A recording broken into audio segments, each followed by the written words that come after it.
Newton's first law tells us that an object at rest will stay at rest, and an object with a constant velocity will keep having that constant velocity unless it's affected by some type of net force. Or you actually could say an object with constant velocity will stay having a constant velocity unless it's affected by net force, because really this takes into consideration the situation where an object is rest. You could just have a situation where the constant velocity is 0.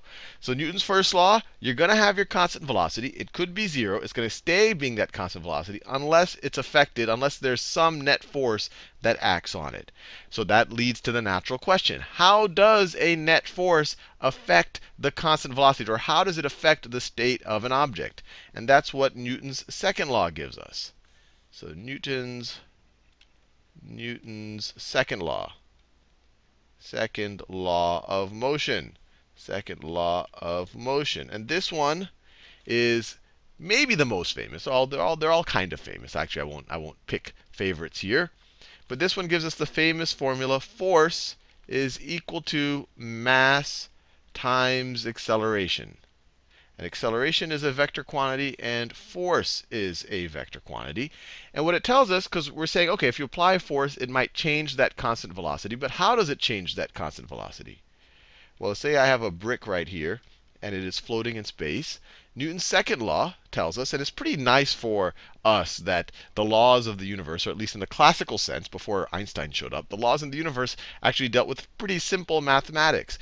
What it tells us is if you apply a net force, let's say on this side of the object, and we talk about net force because if you apply two forces that cancel out and that have 0 net force, then the object won't change its constant velocity. But if you have a net force applied to one side of this object, then you're going to have a net acceleration going in the same direction.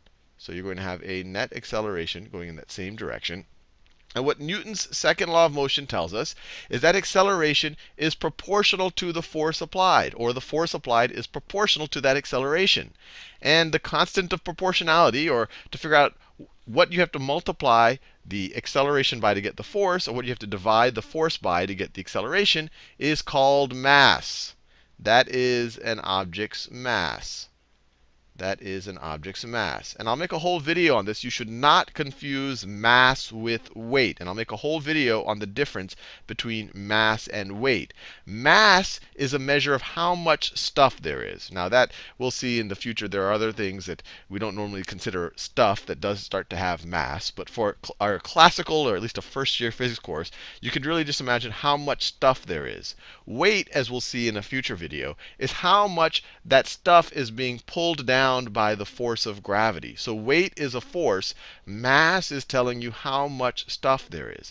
And this is really neat that this formula is so simple, because maybe we could have lived in a universe where force is equal to mass squared times acceleration times the square root of acceleration, which would have made all of our math much more complicated. But it's nice. It's just this constant of proportionality right over here. It's just this nice, simple expression. And just to get our feet wet a little bit with computations involving force, mass, and acceleration, let's say that I have a force, and the unit of force is appropriately called the Newton. So let's say I have a force of, I have a force of 10 newtons. And just to be clear, a newton is the same thing. So this is the same thing as 10 kilogram meters per second squared. And that's good that a newton's the same thing as kilogram meters per second squared, because that's exactly what you get on this side of the formula.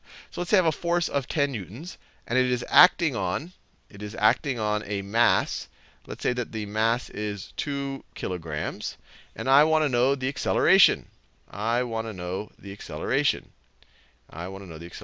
once again, in this video, these are vector quantities. If I have a positive value here, we're going to make the assumption that it's going to the right. If I had a negative value, then it would be going to the left. So implicitly, I'm giving you not only the magnitude of the force, but I'm also giving you the direction. I'm saying it is to the right because it is positive. So what would be the acceleration? Well, we just use F equals ma. You have, on the left-hand side, 10. I could write 10 newtons here, or I could write 10 kilogram meters per second squared. And that is going to be equal to the mass, which is 2 kilograms, 2 kilograms times the acceleration. Times the acceleration. And then to solve for the acceleration, you just divide both sides by 2 kilograms. So let's divide the left by 2 kilograms. Let's divide the right by, or let me do it this way. Let's divide the right by 2 kilograms. That cancels out. The 10 and the 2, 10 divided by 2 is, let me do this, 10 divided by 2 is 5. And then you have kilograms canceling with kilograms. Your left-hand side, you get 5 meters per second squared. And then that's equal to your acceleration. Now, just for fun, what happens if I double? What happens if I double that force? Well, then I have 20 newtons. Well, I'll actually work it out. Then I have 20 kilogram meters per second squared. Kilogram meters per second squared is equal to, I don't have to color code this, 2 kilograms times the acceleration. Divide both sides by 2 kilograms. Divide both sides by 2 kilograms. And what do we get? Cancels out. 20 divided by 2 is 10. Kilograms cancel with kilograms. And so we have the acceleration in this situation is equal to 10 meters per second squared. Is equal to the acceleration. So when we doubled the force, we went from 10 newtons to 20 newtons. The acceleration doubled. Went from 5 meters per second squared and to 10 meters per second squared. So we see that they are directly proportional. And the mass is that how proportional they are. And so you can imagine what happens if we double the mass.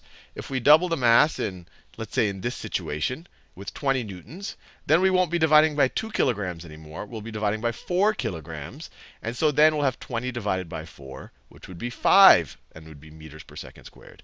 So if you make the mass larger, if you double it, then your acceleration will be half as much. So the larger the mass you have, the more force you need to accelerate it. Or for a given force, the less that it will accelerate it. The harder it is to change its constant velocity.